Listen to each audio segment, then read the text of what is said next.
ନୂଆପଡ଼ା ଜିଲ୍ଲା ଅନ୍ତର୍ଗତ ବୋଡେନ୍ ବ୍ଲକ ସୁନାପୁର ପଞ୍ଚାୟତ ଅଫିସରେ ଜିଲ୍ଲା ଶ୍ରମ ବିଭାଗ ପକ୍ଷରୁ ନିର୍ମାଣ ଶ୍ରମିକ ସହାୟତା ବଣ୍ଟନ ଶିବିର ଆୟୋଜିତ ହୋଇଥିଲା।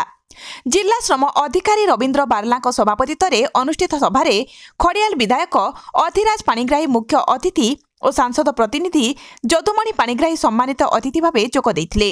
ବୋଡେନ୍ ବ୍ଲକ ଉପାଧ୍ୟକ୍ଷା ସଙ୍ଗୀତା ମାଝୀ, ସୁନାପୁର ସରପଞ୍ଚ ମୁକ୍ତା ରାଉତ, ଜିଲ୍ଲାର ବିଭିନ୍ନ ଟ୍ରେଡ୍ ୟୁନିୟନର ନେତୃମଣ୍ଡଳୀ, ଭକ୍ତବନ୍ଧୁ ଧରୁଆ, ଏନ୍ଏଫ୍ଟିୟୁ ପ୍ରେସିଡେଣ୍ଟ ଶୁକ୍ଲାମ୍ବର ନିଆଲ, ଅନିରୁଦ୍ଧ ନାଗ, ଜ୍ଞାନରଞ୍ଜନ ସାହୁ, ସୁଖଦେବ ସାହୁ, ବାବୁଲାଲ ମାଝୀ ଓ ପରମାନନ୍ଦ ହଂସ ଅନ୍ୟତମ ଅତିଥି ଭାବେ ଯୋଗ ଦେଇଥିଲେ।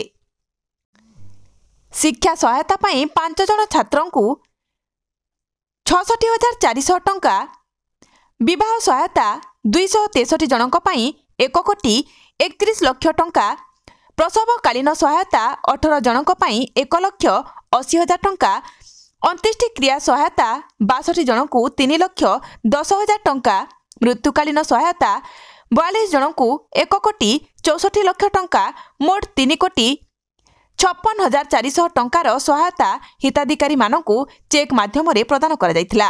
ସାଂସଦ ପ୍ରତିନିଧି ଶ୍ରୀ ପାଣିଗ୍ରାହୀ ଜିଲ୍ଲାରେ 1,20,000 ନିର୍ମାଣ ଶ୍ରମିକଙ୍କ ମଧ୍ୟରୁ 60,000 ଶ୍ରମିକଙ୍କ ନବୀକରଣ ହୋଇପାରିନାହିଁ ଓ ସ୍ୱତନ୍ତ୍ର ଅଭିଯାନ ନ କଲେ ଶ୍ରମିକଙ୍କ କାର୍ଡ ରଦ୍ଦ ହୋଇଯିବା ଆଶଙ୍କା ଅଛି ବୋଲି ପ୍ରକାଶ କରିଥିଲେ। ଶ୍ରମିକ ନେତା ଚୈତନ୍ୟ ତାଣ୍ଡି, ଦିଗାମ୍ବର ମାଝୀ, ଯଜାତି ମେହେର, ଟିକେଲାଲ ମାଝୀ ପ୍ରମୁଖ ଉପସ୍ଥିତ ଥିଲେ।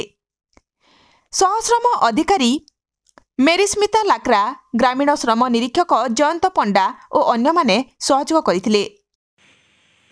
ଯୁବ କଂଗ୍ରେସ ସଭାପତି ନୂଆପଡ଼ା ଜିଲ୍ଲା आज आम रोजगार दो न्याय दो उज्जा कलु। रोजगार दो न्याय दो एक्चुअली प्रधानमंत्री आमको जिते बेले आसी सत्तारे से युवक मान के कही थे कि मुई मतलब वर्ष के 2 करोड़ रोजगार देवी आउ राज्य सरकार बोलते 2 लाख रोजगार देवी हेले इमने रोजगार देवार ने विफल अच्छन। आज सबू युवक बेरोजगार अच्छन तो सेता लगी आमर ग्रेट लीडर राहुल गांधी आज पदयात्रा अच्छन। आमे भी एबे मतलब रोजगार दो न्याय दो यात्रा के आज नुआपड़ा रे आरंभ कलु।